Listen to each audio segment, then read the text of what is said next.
Here we go. Welcome to the Profit Tool Belt podcast. This show is just for contractors. Now, if you serve commercial or residential customers and you're interested in the business of the contracting business, then welcome. Now, we haven't met. There's a good chance we haven't met. Maybe we have. But if we haven't, here's what I know about you. You are looking for new information to old problems. You're probably getting a little bit tired of trying to go through the day to day to day, and it's always the same. And you're trying to fix it so you can grow this business into what you always wanted it to be. So if you're looking for straightforward, no BS answers, welcome home because you're in the right place. This show's all about getting to the next level. I want you to work smarter, not just harder. This is what I'm going to show you how to do with the guests I bring in, the business coaching, strategy, and ideas and implementation I bring in. Please keep in mind, I'm not just a business coach who talks about doing stuff. I've built and sold a couple of my own companies as well. And I've been a professional business coach for 24 years. Not had any luck losing weight doing it, if you know what I mean. So it really works. I want to show you the business tools to help you attack bottlenecks and get you and your team to the next level. If you feel like you're in chaos and you want to get to clarity, this is the right place. Now, today's guest is Michelle Bomberger. She's a lawyer. So you get free legal advice. I would suggest you listen. You can follow her on LinkedIn. Her name is Michelle Bomberger, and her last name is spelled Bomberger. My name is Dominic Rubino, and you should already be following me on LinkedIn. And my name is Dominic Rubino. You can find me there. Some of you are already members of the Facebook group. It's called Contractor Strategy Group. And the only people in there are contractors. There's no selling. There's no talking about selling anything. We're just in there sharing information about legal issues like this, or contract issues, or estimating, or how to deal with people, things like that. So it's just for business owners. It's a place where we can speak openly about contractor business owner issues, and pretty sure you'll love it. And like I always say, I think it's the last useful corner of Facebook. So join us there. At any time, you can also text me, just say, Dom, let's talk. And my cell phone number is 315-903-7853. Now, Michelle and I are going to be talking about construction contracts, redlining, and what matters most today. And here's why this episode is important. So some of you who listen to residential work, some of you do commercial. And you might be thinking, I don't know if this episode's for me. It is. And I'll tell you why. If you do residential work, you create the agreement and give it to the homeowner, or in some cases, the builder. And we call that owning the paper because you created the contract. You own the paper. Now, if you do commercial work, or the builder gives you an agreement so that in that case, they own the paperwork. And I want you to know, you don't have to be bound to every single term in there. So if you do residential work, it's very easy for you to change your agreement. If you do commercial work, it feels like it's not so easy. And I want to tell you, it is. You just have to want to do it, and you have to do it the right way. That's what Michelle and I are going to talk about a little bit today. Now, quite often, people will try to bully you when they give you their contract. They're just going to push the paperwork through. They're going to say, oh, don't worry about it. It's a boilerplate agreement. As soon as I hear somebody say, this is just a boilerplate agreement, the brakes go screeching in my head. It is not a boilerplate agreement. It is not.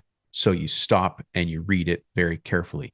There are implications in there. They're just trying to get it past you by saying it's a boilerplate agreement. It's standard. Everybody signs it, to which you say to yourself, well, I'm a businessman. And my business coach, Dominic Rubino, told me I should slow down and really have a good look at this thing. That's what Michelle and I are going to talk about today. It's a load of horse manure, loaded up, double high and triple wide, that it's boilerplate. Every contract is up for discussion. Now, today, Michelle is going to talk to us. She's going to show us how construction contracts work and what something called redlining is and how it works. And now look, how you say what you say is important, right? How you say what you say is important. So there's a little bit of art in telling the other side you want to change the agreement, or you want to update the agreement, or you want to amend the agreement. On the side, call me or shoot me a text if you want to talk about that. All right. But Michelle and I are going to talk about it as if you're already an old hand at doing it. I also want to give a special shout out to Mr. James Mitten, James and Corey. Corey's his wife, Rocky Point Carpentry. Now, James came through Construction Millionaire Boot Camp. He did a fantastic job in there. He does home renovations and additions and things like that. And he completely turned around his contracting business, completely turned it around. So Mr. James is sitting there one day at his computer thinking, what am I going to do with all this loot that Dom and Lee showed me how to get? And so he went on the Dallas Safari Club website. You guys, many of you know the auction for Dallas Safari Club. Lots of people listening are hunters and fishermen like the rest of us here. And he won the auction for a dove hunt in Argentina. So when I found out about that, I sponsored him to go hunting there. We gave him a sponsorship. And in exchange, he shot some video and took some pictures, and he's going to tell us the story about that. So we're putting that video together now. James and I just met on it the other day. We're going through he shot so much video, took so many pictures. So now we've got to put it into something meaningful. So I want to say first, thanks to James. James is a man of action. He does what he says he's going to do. He lives the life. He not only is he a contractor, he loves hunting and he loves fishing. He's got his own trap line. He's a great guy. He's a great dad. He stays fit. He does everything that we think a man who's in charge of his own life does. And so I'm really proud to see him achieve what he has achieved. And I'm happy to share that story, or that, I guess it's going to be a video with you pretty soon. So watch out for that. If you ever want to learn about Construction Millionaire Bootcamp or business coaching or anything like that, just shoot me a text. That's it. Simple. Just say, Dom, let's talk. My cell is 315-903-7853. Look, at the end of the day, there's simple systems to help you run this business. They could be around time. They could be around team. They could be around money, marketing, strategy, sales. There's a simple system that you might not know about that other people are already using all around you, and it's making you feel like you're 2 steps behind. Figure out here on this show what those simple systems are. Those simple systems give you quiet confidence to take this company, this construction business, wherever you want to get to. Please remember, I want you to be a business person who just happens to be a contractor. And here's what that feels like. Sit up straight or stand up straight, put your shoulders back a little bit, put your chin up just 1/4 of an inch, take a deep breath in through your nose and out through your mouth. That feeling of internal power, of quiet confidence, that's what I'm talking about. And you can get there as long as you work at it day by day. Really, a lot of business ownership and success in business comes through mindset. Now, I just said mindset. You know what that means? It's time for me to share a couple of dad jokes with you. Now, you might say to yourself, hey, Rubino, why dad jokes? And by the way, Dom, I've listened to a couple of your episodes. Why bad jokes? And while we're on it, why are they dad jokes poorly delivered with poor timing?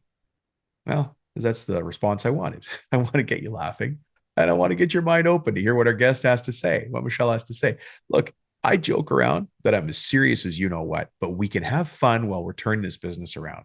So I'm going to share some jokes with you, some things that I want you to share with other people so you can put a smile on their face, right?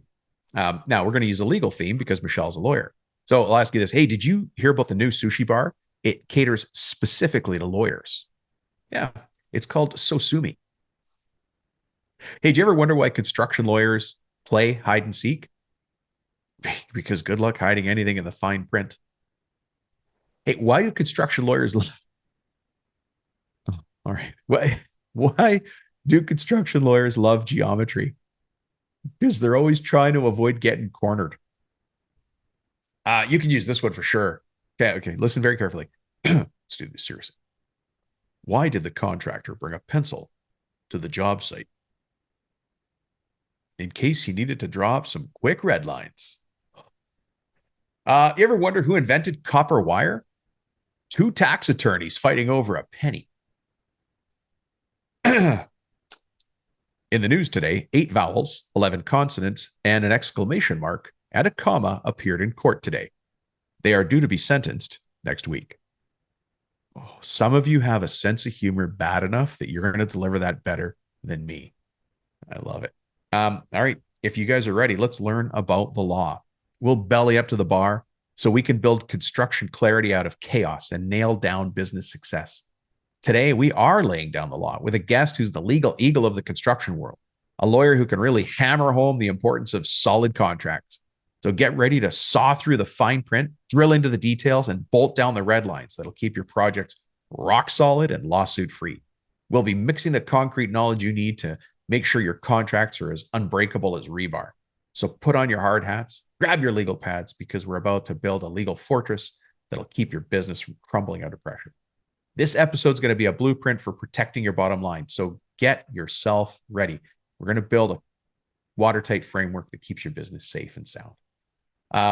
Hey, and by the way, don't forget, there's free training at the end of the show. Don't miss the end of the show. Don't miss it.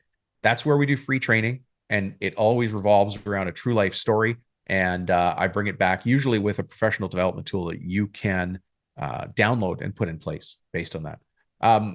Look, you know this already, but I host this podcast because one day I want to be your business coach. And I have a team of business coaches. They're fantastic people. You're going to hear about them if you haven't already listened to their episodes. But everybody on my team is a contractor, has had a contracting business, and has sold the business or is still running it. So there's no theorists here. Everybody's a realist. They're actually doing it. Some of you will know that we had a name change to the new name change is Contractor Wealth System. And underneath that is this show, Profit Tool Belt. There's another podcast that falls underneath that as well. But along with that, we've rolled out 2 brand new coaching programs, and those are aimed at giving you more options for growth. There's something for everybody. So if your company's already over 1 million in revenue or over 7 employees, we got you covered. If your company's under 1 million in revenue, we have you covered as well. It all just starts with a phone call or a text. No matter what, just shoot me a text, 315-903-7853. Just say, Dom, let's talk. And then, you know what? We'll talk. Let's go into Business Coach right now with Michelle, and let's get to it. Michelle Bomberger, how are you? I'm great today. Thanks for having me. Yeah, well, you're a lawyer. Am I supposed to refer to you as something else formally? Definitely not. Your grace, your excellence, your Absolutely judgeship? not. No, nothing, none of that stuff? Nope. No? Michelle's good. Michelle's good. Yeah. I'm really excited to have you on here because you and I were talking back and forth about something that contractors feel like they can't talk about. Contracts? Contracts. Contracts is one thing. But I think more important, and we'll get to this in a second, but redlining, like the ability to have a contract given to me to do a piece of work, but then having the confidence to make a couple of notes on there to send back, which you're very, very good at, which is why I invited you to be on the show. We see a lot of it, and we see a lot of it across industries, but certainly in contracting, construction, it's a space that is maybe stickier. Yeah. Hey, before we get to the show, can I ask you a question? It's a very abrupt question. It's going to sound a little bit impolite. Are you ready for this? Yeah. Michelle Bomberger, who the heck are you? And how is it that you come to be speaking to all these forward-facing contractors all over the world? Well, the short answer is I'm the founder and CEO of Equinox Business Law Group. So that's current state. Been doing that for 19 years. Just recently celebrated 19 years. Congrats. Thanks. Beyond that, I am a mom of 2. I've got a 18-year-old and a 20-year-old. The 18-year-old graduates from high school next week. So That's a big deal as well. That's a big deal. Yeah. And a spouse. I love to travel, love to cook, love to read. Those are some of the hobbies. Love horses. So horseback riding is sort of one of my passions. Now, what kind of horses do you ride? The horse doesn't matter quite so much. I grew up riding bush ponies. I grew up in Panama, the country. No way. Yeah, and there's a local breed called the Panamanian bush pony, very ornery and very gritty, I would say. And then thoroughbreds off the racetrack was sort of the other one that we saw a lot of. They had Pasafinas there as well. And then we competed because it was a very small community. We had about 8 horse shows each year, and pretty much we had whatever horse you were riding did everything, whether that was equitation, jumping, Western, gymkhana. Yeah, it didn't matter. We had our thoroughbreds doing barrel racing. Like it makes just doing what they do. That's what we did. Yeah. So yeah, it was a great place to be. Yeah. So two quick things on that. First, there's a listener to our show. He's a great guy. He's actually a recent guest as well. He's from David, Panama. Seriously? I'm not kidding.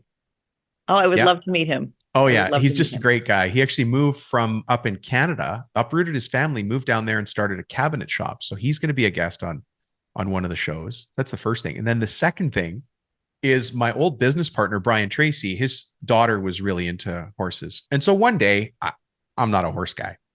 I'm kind of more of a ranching in general guy. I'm very interested in that, but I was never in it.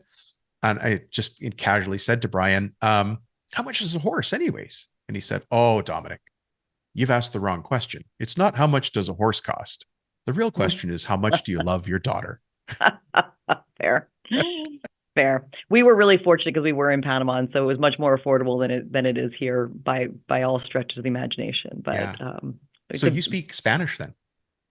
I wish I spoke Spanish better. So I grew up Mm. in the Canal Zone, American community. It was, Oh, okay. property territory owned by the U.S. at the time.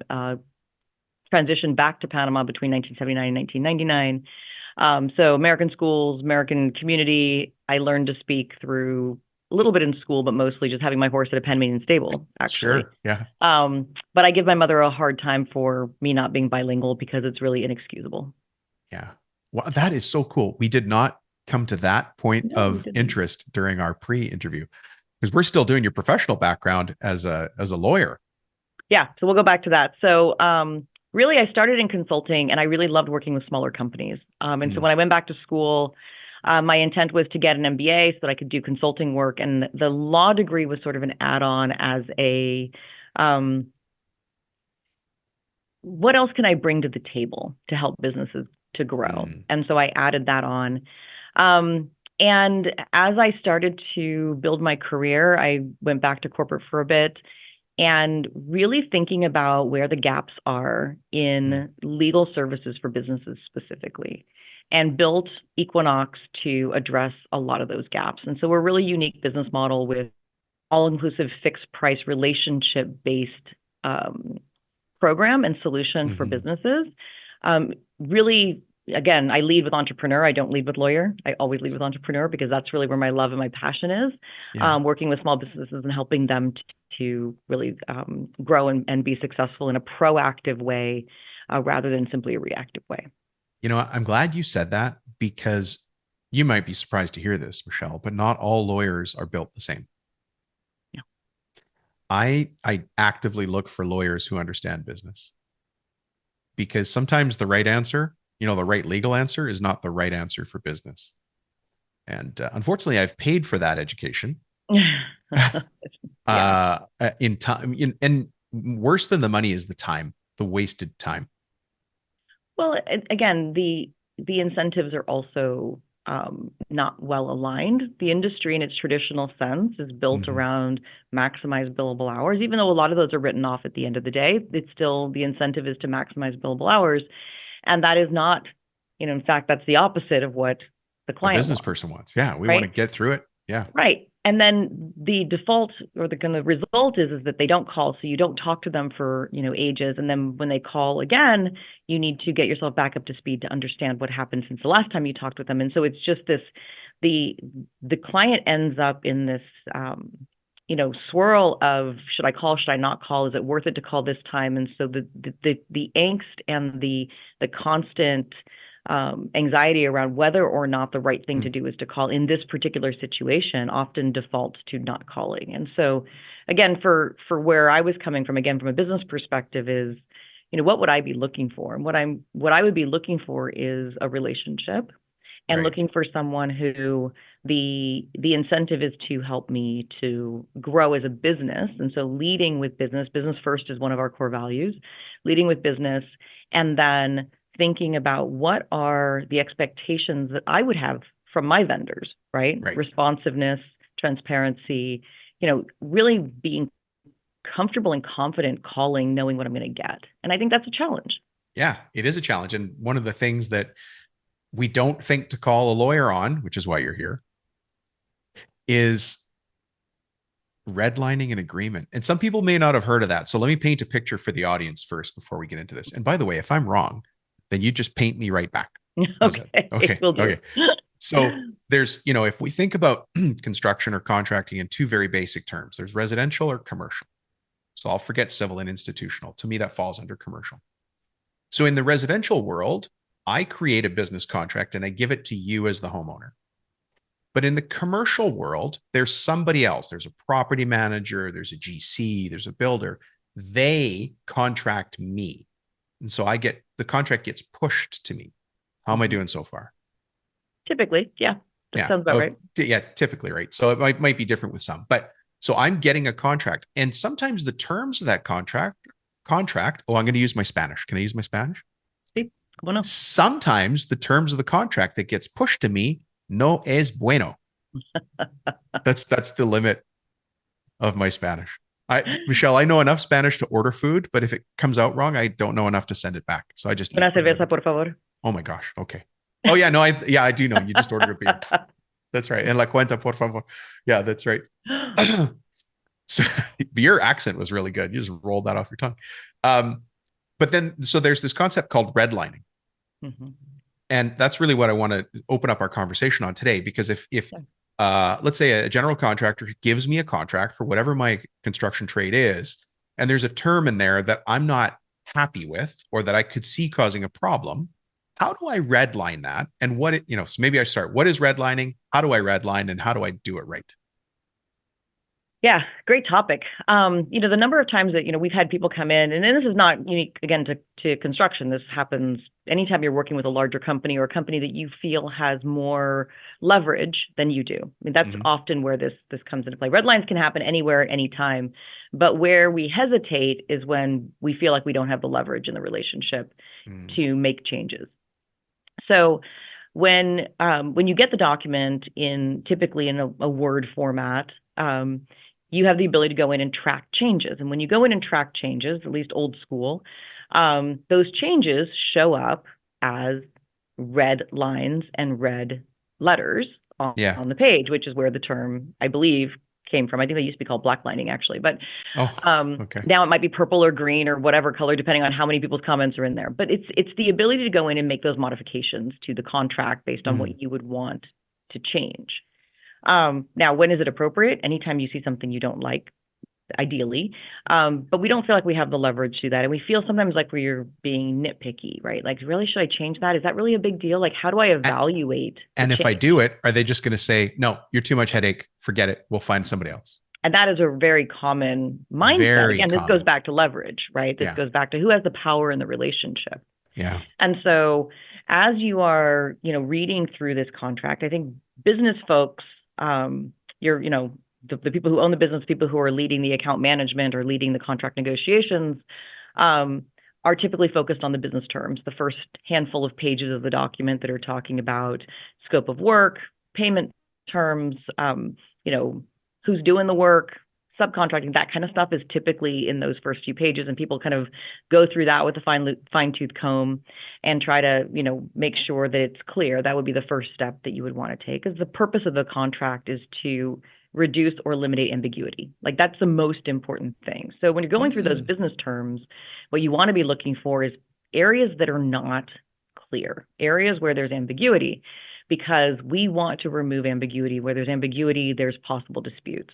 I like that line. And maybe this is something lawyers talk about all the time, but we're not lawyers, we're contractors. But so can I just repeat it out loud so that everybody heard? The purpose of a contract is to remove ambiguity, which I guess if we said it in normal French is just to make everything clear. As clear as possible, right? Yeah, so where there's a word that is maybe not clear, especially in a scope of work, right? Yeah. Or in termination provisions, right? You look at some of these areas that, like, if I had to make a decision on this, is it clear what I would have to do? Right. Is it clear what would happen? What would be the consequence of this?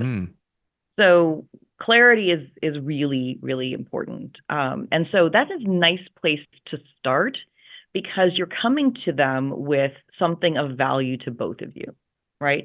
Hey, I want to clarify that this particular bit of work has these parameters. Is that accurate? And so you're opening the door to a change that is mutually acceptable. Okay, right? So you don't just come back storming in saying, I'm not signing that clause, strike it. Instead, you suggest, no, sorry. They're less likely to say yes, but you can do that. True. Well, assuming we still want to get the contract for whatever this piece of work is, approaching it by saying, hey, I just want to clarify this clause. Let's use one that's really common: pay when paid. So if the GC, if there's a clause, and it's not always called this, but you have to read between the lines. If the contract says the subcontractor is only going to get paid when the GC gets paid, that's a problem. Yeah. Because A, I don't know if they got paid or not. And B, I might not be the fault for why they're not getting paid by the builder or whoever's, the money behind the decision. Right. So you come back for, clarification. That might be that might be perfectly clear what it says, but how do you then present that in a way that is not a challenge necessarily, although you might be challenging them, but come with the solutions, right? So here's our typical approach. Here's what we need to do, and get to a place of negotiating something that's acceptable, right? Yeah. You might find that, if the amounts are disputed, then it's pay when paid, for example, versus something that's not disputed, right? So you want to be prepared to position this with some reason, with some logic, other than it's totally not fair, which Even may if or it's may totally not not fly. fair. But really coming with solutions as well, right? Allowing them to opt in rather than just pushing back. Yeah. There's a lot, I know that let's say on the side of a builder, there are people there who are just contract managers. And so if those bigger companies can invest in having a contract manager, they must see the value in managing those contracts. Well, and they're going to want those contracts to be as similar as possible. And that is a challenge, right? So it's easier for them to manage their contracts if they have very little, variation from one another. That's because true. the more changes, the more difficult it is for them to keep track of all the pieces. So digging in a little bit deeper, then we get to the part of the contract that is truly the legal language, the stuff that most of the business folks just sort of gloss over as boilerplate or legalese, that should never be glossed over as boilerplate or legalese, because even though the title of the section is the same, the words on the paper are often very, very different. So you sold me. What's this section called? I'm sold. So it's typically indemnification, limitation on liability, dispute resolution, governing law. All of those matter. And indemnification, limitation on liability matter a lot. And you'll want to align this with insurance as well, because what is excluded or included in the indemnification provision, you want to make sure that your insurance is able to support, if possible, some of those areas. Yeah. I have for those of you who can't see this on YouTube, I have a question. I just put my hand up like a student in the back of the class, just so that everybody's totally clear and nobody feels cautious about asking. What does indemnification really mean? I was going to get to that, except I went down another rabbit hole. Yeah, that's good. So indemnification means that someone is reimbursing someone else for a damage. Okay. So like scratched cabinets or broken tiles, or you dented the door after we installed the fridge. Exactly. Okay. So what you want to look out for, and honestly, there are so many times that I need to take one of these provisions and I need to break it into the 10 different phrases of it, because they can be really hard to parse out and really hard to understand what they're getting at. So the instinct is to be like, all that looks kind of good, versus let's just pay attention to what it says, because it actually matters. It can be one of the most impactful parts of the agreement. So it'll say that, party A will indemnify, hold harmless, defend. There's all these little phrases that go in there. So the indemnification is the payback. Hold harmless means that they will not be responsible. You will be responsible instead. Defend means you will actually defend them against that claim as well. So all these words, sometimes it has all of those, sometimes it has a few of them, but what is it asking or what is it demanding you do? So indemnify, hold harmless, defend party B, so the opposite party, against any and all claims resulting from. So then it gets into a laundry list, and depending on the situation, the laundry list differs. Often there is death, bodily injury, property damage, costs, and other third-party claims that might show up. So if you're, 3 levels down in the relationship from the customer, and the customer makes the claim against the general, you may still be on the hook because of this indemnification provision.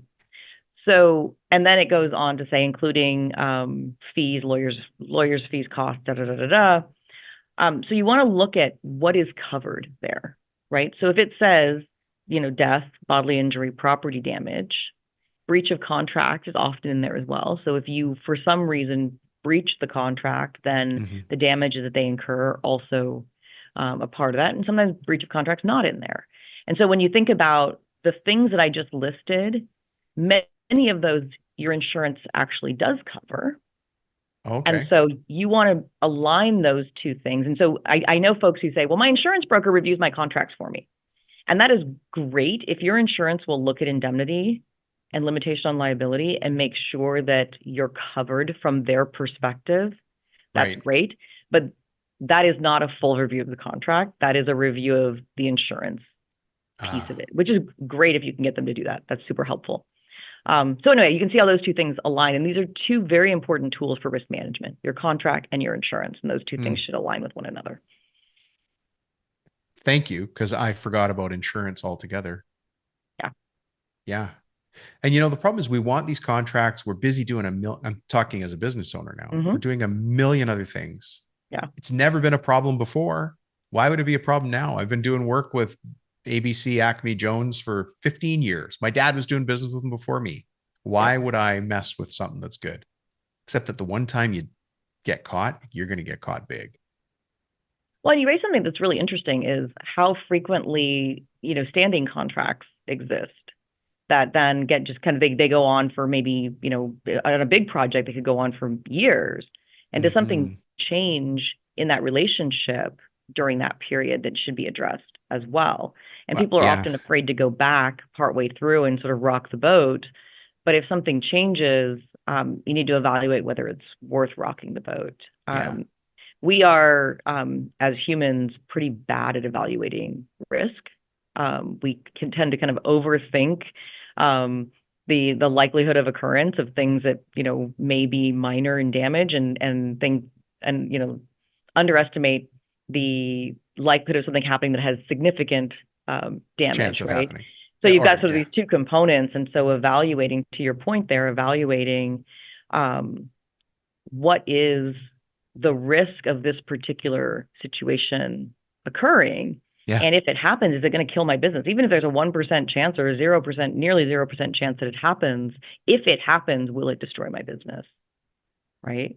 And understanding what those things are so that you've got the right protections, you know, in place so that, you know, whether it's, again, we talk about contracts being a tool for insulating risk, insurance being kind of the next line of defense to protect. But where do things like policies and procedures come in, right? Where do we have safety? Where do we have performance reviews? Invoicing terms. Yeah, I mean, these are other tools that are available to you to protect your business that are outside of the relationship with the customer. It's how you're running your business, right? Are you a good employer? Are you doing the right things to protect your business from, you know, employee occurrences? So it expands beyond that. The contract is one tool, but every relationship has a set of tools that you apply to mitigate risk. Yeah. Okay. So I'll tell you mine if you tell me yours. How's that? Let me start this piece. So when I'm not a lawyer, so this is just what was told to me, and it's the only way I've operated. When I first started doing contracts, it was for a big phone company. And my manager said to me, go through the big, hairy, ugly contract, clause by clause, print it off. And next to each clause, write down what it means in just normal English. This clause means I will work for you. This clause means you will give me money. This clause means you are responsible, you know, and it's always back and forth and back and forth. How would you guide somebody into getting started? We're assuming people don't redline now at all. They don't, you know, they just say, okay, we won the job. That's the contract. That's the contract. We're just going to live with it. If we want to start getting people working wisely, what's the first step? I actually love that approach, what you just suggested, as going through the contract and making sure that you can explain or translate that into just real person language, right? Yeah. And I think there's probably a little bit of a double check there as well, because as I mentioned, some of these clauses are really, really hard to process. And even if you can translate it, do you know what it means? Right. So translating it into, okay, here's what I think it says, which is, what is the implication of that? I think is the next step of it. So where if you take the exercise that you just suggested, which some of these contracts are pretty extensive, that would take a while I know it takes to a get while. through. I know that. But if you took that approach, then you circle the ones that, hey, I'm not really positive what this means. And if I wanted, or I feel pretty confident that I don't like it, what would I want it to do instead? Yeah. Then you can start working through like, what is our standard for our company? And that's something that we help clients with a lot is, contracts 101, which goes through what are these kind of key provisions, and then establishing like, what is it that should be standard for you? So that when your team is negotiating or you're negotiating, you can say, okay, here's my standard. Here's what this says. What am I going to do about it? Am I going to push back? Is the risk in this particular project sufficient to push back? Or am I going to wait till I get to, phase 2 where the exposure is more significant? Now, again, there's always risk in these things, and then what else do I have as tools to be able to support me? I've got insurance instead, so I can probably live with this because I feel like my insurance is going to cover it. And I've talked to my insurance guy.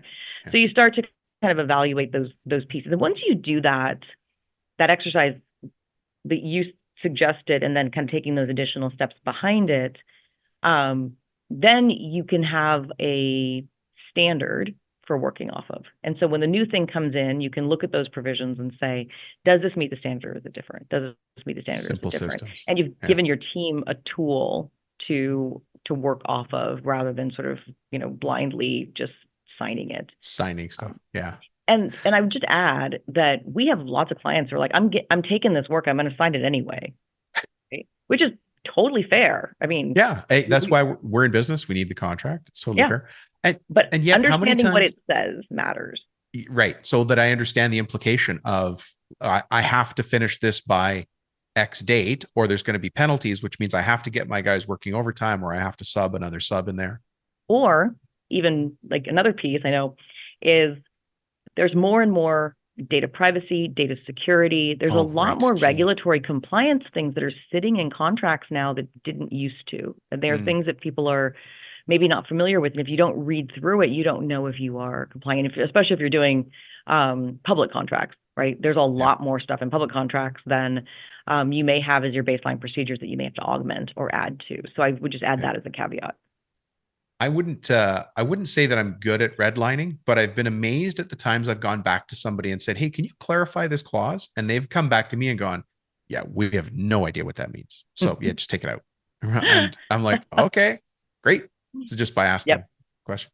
But I feel like I've pulled you down a certain rabbit hole here on redlining, but I feel like you've got this breadth that I'm not taking advantage. Are you okay if we hang on for a bit more? And like, what else is going on in these legal relationships? You, the lawyer, contractors that you're seeing, maybe there's recent trends. Like, what am I missing here in this conversation? Yeah. So, the way that we try to work with clients is in a holistic, again, general counsel. The way a large company has a general counsel, we try to do that for smaller companies. So how do we get ahead, right? How do we get proactive and look at what's coming down the pike so that when that stuff arrives, you're already ready for it? And there's a couple of key areas where this is just moving rapidly and moving constantly and regularly. One is employment. And so regardless of where you are in the US, employment is a changing landscape. If you are in some of the West Coast, Colorado, New York, where we see a much more progressive. You can mention colors if you like. We won't go any further than that. Progressive, we'll call it. What you're seeing is this trend toward more and more transparency, more and more employee rights and employee protections. Most recently, the FTC approved a federal nationwide ban on non-competes. A ban on non-compete. So what's a non-compete? So a non-compete is a provision in a employment contract. And in some states, these non-competes are also applied to independent contractors as well. So, but typically employment that says that when you leave the employment with me, you can't work for a competitor. Right. And often those are geographically bound. So you can't work for a competitor in the Seattle metropolitan area. With the, and this is less applicable in construction, but with the the technological and online work that we do, the idea of anywhere where we do business is now fairly broad, Yeah. right? Yeah. And so these things have gotten so broad, and they basically, the standard has kind of softly been, it can't keep you from getting a job, Right. You right? can't stop somebody from making a living.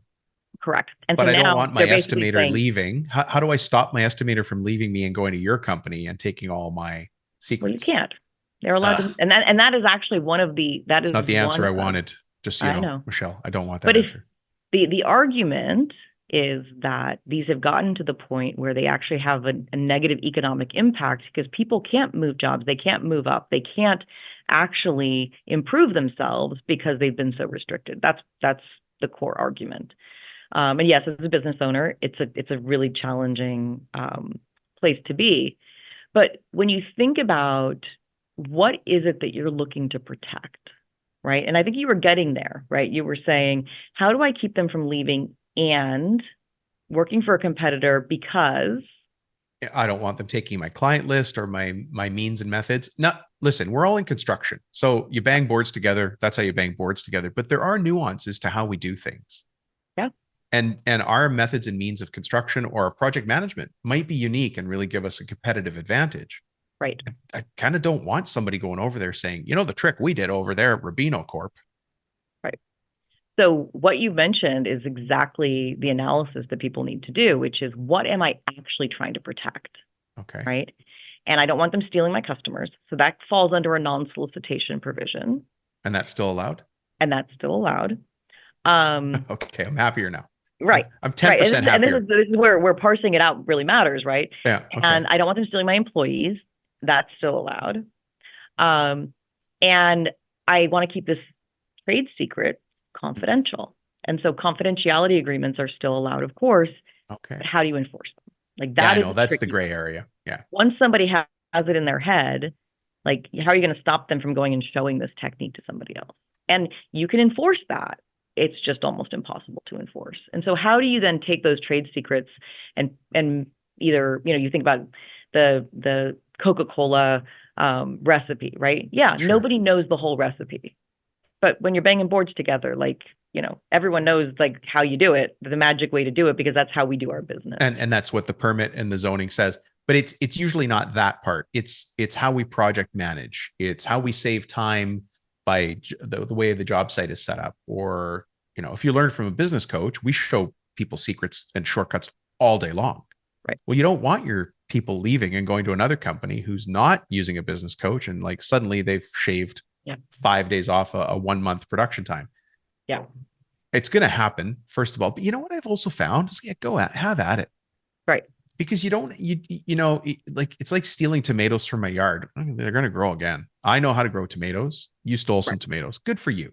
Right. And your secret sauce is not just that, right? It's a combination of things. Right. So, you know, going back to the Coca-Cola recipe, right? Is there a combination of things that very few people know, right? Very few people know all of the combination of things, or they're just not able to execute, right? That person is not going to be able to take that and execute the secret sauce. So again, our reaction is almost always visceral and saying, no, right? I need that tool. Right. And where we need to be, because this is moving, even if the federal ban doesn't take effect because it's being challenged legally, the states are doing this as well. And so taking a step back and saying, what am I trying to do here? And ensuring that you're doing that well, right? And stopping the person from working for your competitor is not really the point. The point is protecting employees, customers, and trade secrets. What's the impact that I'm not understanding here as a business owner? Like, let's say that I do have non-competes in my agreement, my employment agreement. What am I vulnerable to now? And the state-specific rules typically have damages to that employee. So the fact that you've enforced it, when it's not enforceable, the employee has statutory damages. I think in Washington it's $5,000 or actual damages, depending on which is higher, plus all the fees associated to it. But each state will be different. I'm trying to remember what the federal one has in there. I don't know off the top of my head, but it's monetary. Yeah, when you look around at the market and you know, you're shocked and looking at like, how come these people don't know this? What's that part of these new legal changes? Is there more on top of that I missed? Well, there's a lot of different changes. So we Yeah. covered kind of non-compete, and Washington does have an element that's non-solicitation as well. It's one of the only ones that has. That's No what we way. talked about that. Okay. So being really aware of what's coming in advance so that you're ready, right? Yeah. When we add to employment, other areas of change are pay equity laws. So you'll see that job postings have to have certain details in the job posting now. There's confidentiality provisions have to carve out bad acts by employers. And that's a $10,000 fine in Washington if you don't, if you present one that is violating. Oh gosh. If I present a contract that violates and the employee knows what to look for, they can automatically just go. Yeah. Oh gosh. This is why we need to call you. So again, this area specifically, again, depending on which state you're in, but there's stuff coming from the federal as well as the states. And in a multi-state working environment, which we're in now, where people have employees all over the place, right? We're opportunistic in our hiring. Then you've got to pay attention to all of them. And so when you start patchworking these on top of each other, it can be pretty complicated. So that's one. Data privacy is another. We don't have a federal data privacy law. So this is not whether you're keeping the data safe, but this is what data you're collecting. And so if you're collecting data from employees and customers, if you're using a website to collect data, all of those things are going to trigger state-specific data privacy laws. And what that typically means is you need to understand what you're collecting, how you're storing it, giving them the right to opt out, how you're using it. So it goes into all the privacy policy language that you see and the opt-out language that you see. So if I'm collecting data for my employees for payroll, like because I want to pay them, and then we get hacked and their information becomes, I don't want to say public, but their information is part of that hack or breach. Am I now also liable to the employee comes back and says, hey, that person has all my XYZ information? So, data security, I would just separate out data privacy, data security. So data privacy is disclosures to them around how you are collecting, using, and allowing them to have data deleted. That's typically on the consumer side, although in certain states it also includes employees. And then the hacking piece, so a data breach, yes, you may have liability to employees for the fact that this stuff has been disclosed. And as you are probably aware, small businesses are at the top of the list of companies that are being targeted because we don't have the security in place that large companies do. And it's and so we're easy targets. I mean, I don't know about you, but I get emails all the time from my employees that say they changed their bank account and need their payroll to be redirected to a new account. And we all hopefully know that that's but we don't all know that it's fake because they keep becoming more and more sophisticated. So, so on the data privacy piece, it's just knowing when you're triggering these laws in each state. It's a pretty high threshold, but it's changing as each state adopts their own weird, different plan. Everybody listening has their own question right now. They're like, but what about Dom? You're not asking this. And so, and I apologize to everybody because I'm not. And everything is state specific, and there's special situations and contractor versus employee. But if somebody wants to talk to you on the side and have more of an in-depth conversation about this, how do we find you and have that discussion? Yeah, so our website is equinox.law. We have a pretty active blog out there with legal updates and just articles around sort of using a lawyer and how to really leverage legal as a competitive advantage in your business. We also have on our website what we call our business health assessment. So this is a complimentary online tool. It takes about 5 to 7 minutes to complete, and you get a 30-page report that just sort of reacts to your responses and says, hey, here's different areas of your business that you may want to be paying attention to, different tools you may want to apply to doing that. And we're happy to sort of talk through those with you as once you've taken the business health assessment. I will put the caveat out there, one, that this is not legal advice. So everything here is just it's also not business coaching advice. Just so right. Well, we have this standard, so I want to make sure I throw the disclaimer out there that you should talk to somebody who knows your situation specifically. And we're licensed in Washington, Oregon, Idaho, and soon to be Colorado. as well. So while I'm happy to talk with any of the listeners just generally about kind of what they've heard today, as far as being able to help folks, those are the states where we're actually allowed to be engaged. Do you know what's interesting there? I forgot the states that you're in, but I was thinking about that. You know that panhandle from Spokane to Coeur d'Alene? Yeah. Where you're in two different states. So you've got two different and there's lots of places where you do that, right? And up in Canada, Oregon, Washington's very similar. Yeah, like, and even in Canada, they've got, I think it's Lloydminster exists between two different provinces. So we're in different places. And a lot of the people listening operate in different states already. Yep.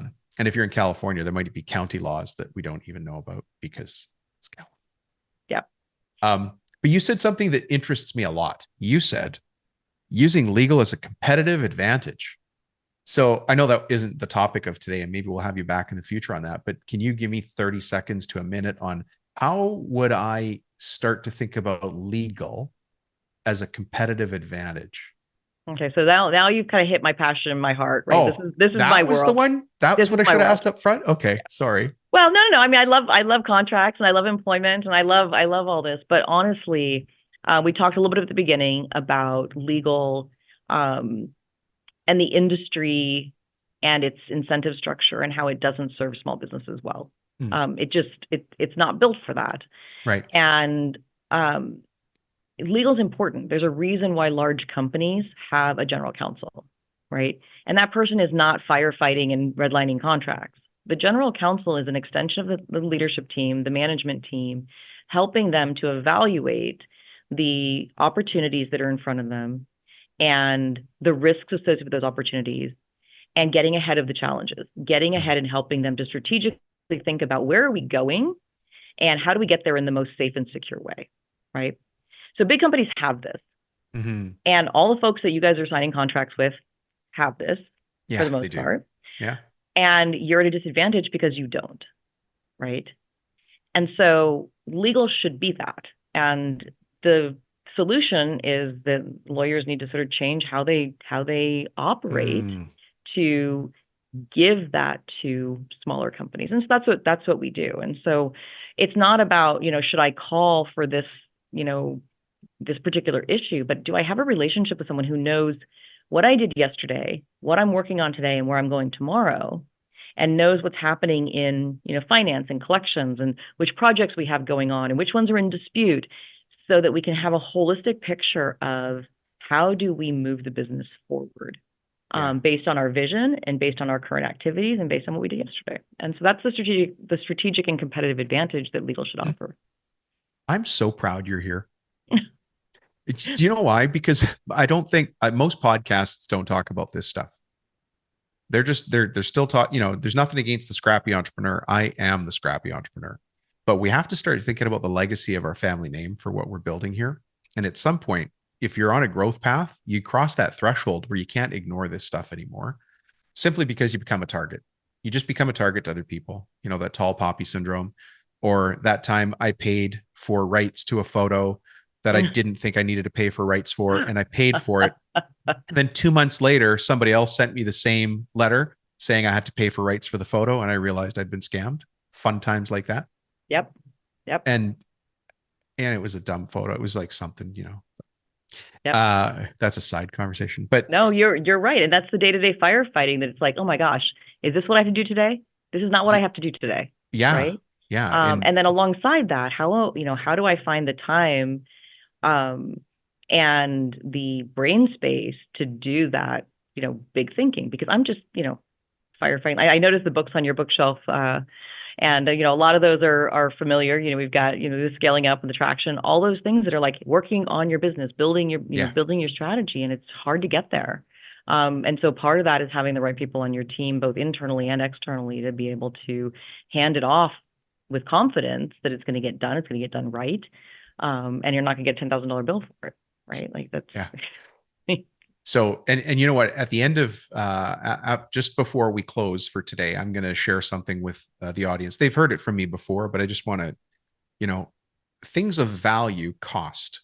So let's just put it out there. There's no fakeness here, right? Like we all understand, but I'll tell people how I can help with those questions as well. But Michelle, if we want to find you in this big wide world, how the heck do we find you? Yeah, so very active on LinkedIn. So you can search my name or search Equinox Business Law. Our website is equinox.law. Like I said, we've got a blog. We've also got a contact page there that you can reach out to me directly through that.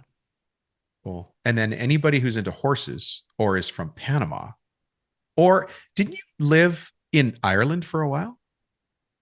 Yeah, we had 2 years in Ireland from 2014 to 2016 with my husband had a job opportunity there. And so My we did that, goodness. which is a whole other conversation about being able to step out of your business, at least partly, Yeah. or have Yeah. confidence that you don't have to be present in your business for 2 years and see if it still stands. And I got some good learnings from that one as well. Yeah. You have an amazing background. I bet you we only scratched the surface there. That's so cool. Wow, Yeah. it's been a fun conversation. Yeah, thank you. Now, and before I let you go, folks, if you look, sometimes you're going to need to pay for professionals. The 1 hour calculator is the tool that helps you figure out how to do that. You guys have got that from me before. I want to leave this part for Michelle, but if you ever need to, just text me and ask for the go back report or the 1 hour calculator. We'll shoot it off to you, and that's how you find solutions to these things. But I want to keep this all about Michelle all the time. So, Michelle, thank you. Thank you. It's been great to have you here. I'll have you back again. Well, well, well. Thank you, Michelle, for being with us today. I appreciate it. Folks, what did you learn from Michelle? You were on the line with a lawyer, giving you some great insight, great advice into how to use construction and contract red lines to your advantage. And on top of that, what can you put in place? Now, as we talked today, I was taking notes from Michelle's interview, and it occurred to me that the professional development tool that I want to share is the one called How to Find and Fix Your 8 Profit Leaks. And it came up a couple times in emails and testimonials that people gave us from the coaching program. So I thought I'd share those with you here. A guy named Cole in Alberta, he does commercial rentals and multifamily unit upgrades.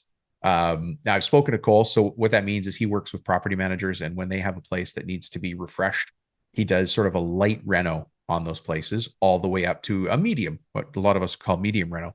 But his team is really good at going in at month end and getting that ready for the next tenant. But he also does commercial renovations. So he's actually got a little bit of residential stuff he does, and probably more commercial, but he works on both sides. Anyways, here's his email. Hey, Dom, let me start again. Hey, Dom, just wanted to drop a quick thank you for sending over that How to Find and Fix Your 8 Profit Leaks tool so fast. Honestly, I wasn't sure if it'd make a difference, but it really helped us to see where we're bleeding money. So that's kind of cool. I printed it off and went through it with my business partner over breakfast at Denny's. Very classy. Way to go, Cole. Usually he's not into this kind of stuff, but he loved how simple and clear it was. We're already seeing some benefits. One tip alone might save us around $3,500 a year. Nice. And another should add an extra 12 grand in profits. Can't thank you enough for this. Keep those great tips coming. Let me know when you're up near Edmonton. Cheers, Cole. Hey, so thanks, Cole, for reaching out. I appreciate that. I did not share Cole's last name. That's his business, not ours. But thank you very much, Cole, for shooting me a note and for just being a guy who takes action. Hey, actually, not only did he take action, so he must have texted me after one of the podcasts, got the download, downloaded the download, printed the download, and then got his business partner for breakfast at Denny's. So that's pretty good. And then look, that tip alone. So what is he here? 3,500 a year in savings and an extra 12K in profits. So 15.5 in benefit to his company just from getting one of the professional development tools. And that's just at the start, right? You obviously finding and fixing your 8 profit leaks. It's a winner every time you go back to the table with it. So we're going to, so thank Cole for that. Listen, we're going to simplify and we're going to solve a common business problem. Speaking of these profit leaks, thinking about Michelle's episode today, I thought that this would be the right professional development tool. Then when I got that message from Cole, that was pretty cool. And then we've got one here from Jason that links to it as well. So you're going to see there's a theme just seems to have popped up all on its own, which is pretty cool. So the common business problem we've got is how do we find the profit leaks in our business? And what are we even looking for? Well, first, let me tell you what the problem becomes is if we don't take care of these profit leaks, the money or the profits in your business just ooze out or they drain out. Sorry, it's a kind of a gross visual, but that really is it. It's very unsexy. The money just kind of disappears. Nobody really hears about it. Nobody really cares. But remember, this is something my uncle taught me. I don't know if you guys remember me saying this, but I worked for my uncle Julio as a framer. And he said, look, if you could afford to lose $1 out of your business, You could afford to take that dollar and do whatever you want with it. Now, he had a little more colorful language when he said it. And I was just on his framing crew, but he was one of the very first people I ever knew in my life that was in business. He had something called a company. I thought it was so cool. There I am, a little kid, well, I guess a teenager, working for my uncle as a framer, and he's talking to me about business stuff. Yeah, this is but he's like, yeah, listen, if you could afford to lose a dollar out of that business, you could have taken that dollar out of the business. Very smart guy. If you find yourself in a situation where you manage the heck out of your jobs and you're still not getting ahead, then finding and fixing your 8 profit leaks might be for you. This feels already like I'm going to be ripping off Jeff Foxworthy. You guys hear it? Maybe this is you. You're busy. Everybody in your company's firing on all cylinders, but you could still tell the company is misfiring. So as an example, do any of these things sound like you? You find yourself very busy, but you're not profitable, right? Your sales go through cycles of being super hot and then super cold. Or as one of the guys that we had on our, this is way back in the days of 30-day construction business, which has now become Construction Millionaire Bootcamp. He says, Dom, I take a lot of unplanned vacations.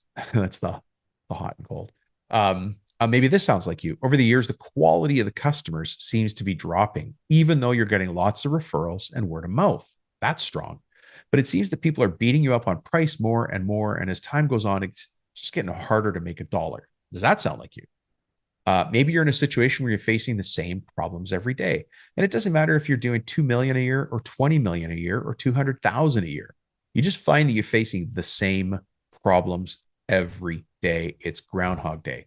If that's the case, you, my friend, have a profit leak, and we can show you how to find it, fix it, and own it. You might say to yourself, it's hard to find good people. It's unbelievable how much of a profit leak people is, the people problem. And then let me give you another example. How would you know if you had profit leak? There's not a time, your own personal time. There's just not enough of you to go around. So your time is always squeezed, and it's probably starting to affect your family. Does any of that sound familiar? I hope it doesn't, but if it does, then definitely understanding your profit leaks and simplifying your situation, prioritizing what needs to be done, and then just attacking things one by one. That's your next step, my friend. Here's a letter from Jason talking about that very same thing. Jason did a really great job. He's in the Construction Millionaire Bootcamp as well. And at the end of every week, he actually sends myself and Coach Lee a summary of what his actions are going to be. I just love Jason. He's fantastic. So here's his email. Hope you've had a great week elevating business owners. Thank you, sir. For me, this week has been a race to get my QuickBooks under control so I can start running weekly, monthly, quarterly, etc. P&Ls. P&L is profit and loss statements. So Jason's really interested in getting in control of his numbers and knowing his numbers. The reason that's important is you start to run the business on purpose, right? I know this is a profit leak topic, but I understand more than ever, I have to know what's coming in and going out of the business so I can make the adjustments. Unfortunately, it's taken a downturn in my business to learn this lesson, which is why I joined the boot camp. It was the hardest decision for me to make, and I'm happy I made it. So that's cool. I've never heard him say that before. While knowing the numbers and budgeting accordingly is a priority for me, I've also realized it's a secondary issue to the big problem, which is lead generation. Okay, so isn't that interesting? We start talking about profits and how hard it is to make money, and he realizes that inside his numbers, the core issue, or what we call the root cause. Now I'm going to start sounding like a Harvard professor, and I want to stay away from that as much as possible. But when we see a problem in the business, one of the things that myself and the coaches on my team are trained to do is something called a root cause analysis. We don't really want to take care of the symptom. Sometimes we have to because the symptom is quite painful, but we want to go back and find the root cause. Or maybe here's a better example: dragon's eggs. Has anybody heard of dragon's eggs? So there's a knight, and he's spent the day in his armor suit and his chainmail, and all day he's been fighting dragons. And finally, it starts to get a little bit dark, and the dragons go back to their lairs, and he falls down near a tree, and he's thirsty, and he's hungry, and he's exhausted, and he's got bruises, and his hair is matted to his head, and he takes off the helmet. He's just pouring with sweat. And he's like, oh my God, every day, all I do is fight these dragons, right? And this wise farmer comes by and says, sir, why is it you're sitting at the base of this tree and you're so tired? You're a knight. You've got the finest armor, you got the finest equipment, and yet you're exhausted every time I walk past you. And so the knight says, it's because every single day, no matter what I do, I get up and there's more dragons to fight. And the farmer says, well, I wonder if this would help you, but in the back corner of my farm, on the other side of the cliff, there's a nest of dragon's eggs. Would it help if you went and solved the problem at the nest? And the knight said, yes, it would. That's the analogy that Jason has come to. Instead of slaying dragons all day, let's go find the dragon's eggs and make ourselves an omelet, right? Go back to the root cause. Go back. Wouldn't it be easier to destroy the nest instead of fighting the full-grown, fire-breathing, angry dragon every day? That's kind of what we're talking about here, right? So Jason on his own, going through Construction Millionaire Bootcamp, it's laid out in a very systematic fashion with specific downloads and workbooks. And the reason it's done like that is so that you come to your own conclusions. You're a strong and powerful person. You don't need somebody telling you what to do, but we sort of point your nose in the right direction. Then we nudge you along, and as you walk along, you're like, hey, that sounds interesting. Oh, what if I put that in place? And you start to make those changes. Plus, you're hanging out with other people doing the same things, and that momentum leads to momentum. And now we're back to Jason's email. There's a secondary issue he's got to the big problem, which is lead generation, getting enough of the right people interested in the work he does. Here in my town, we have a unique Facebook group where folks post. I'm back to his email, by the way. Here in my town, we have a unique Facebook group where folks post in search of requests. And that has allowed me to start and grow my business to what it is now. So he's been going to Facebook groups to find people posting for the kind of work he does. However, I've always known that I need to expand my marketing. So catch what he says here. All my eggs aren't in that one basket. Huh. Isn't that interesting? That's the second time we've talked about eggs on this podcast. Interesting.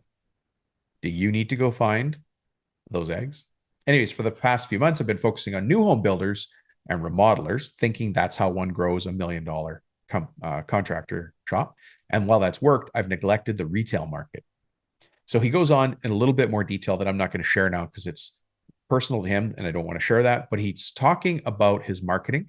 He's talking about focusing on his website, his email list. He's talking about what Coach Lee calls the ground game, like going out and really owning a neighborhood. And then he says, the fruits of this labor will take some time to harvest, but I know how to do it. And you guys have shown me how to get quick business now. I'm going to go do that. So that's cool. He also says, long term, I know that's good, but my leads, sales, and revenue problem is right now. I'm kind of at a loss on my path forward, but now I see what I need to do next. So there you go. And that's Jason. Jason was like you 7 weeks ago. He was like you 7 weeks ago, but now he's got a path and he's got the tools to take on the path. And if we keep using the analogy of the knight and slaying the dragons, he now knows where to go to the nest and take care of the dragons there. So if you want to simplify and solve a common business problem, get this, find and fix your 8 profit leaks. Just text me 315. I mean, you guys know my cell. Hopefully you've written it down, but text me. My cell is 315-903-7853 and just say profit leaks. And then I'll send you the how to find and fix your 8 profit leaks tool. It's a professional development tool. It is made specifically so that you can change your mindset to being a business person who just happens to be a contractor. That's the goal of the whole thing. Anyways, thank you again, Michelle. We talked about contract red lines today. How smart are we? So that's pretty cool. And I want to see you guys put it in place. Please share your success stories with us like Cole did, like Jason did. We love to hear them. It really gives us a charge here to know that you guys out there are making the changes you need to in your business. Until you and I have a chance to meet face-to-face across the table with a glass of wine or a cup of coffee, this podcast is going to have to do. But I actually can't wait for that cup of coffee. I prefer that over this. Until then, we'll see you on the next episode. Thanks for checking in. Bye-bye.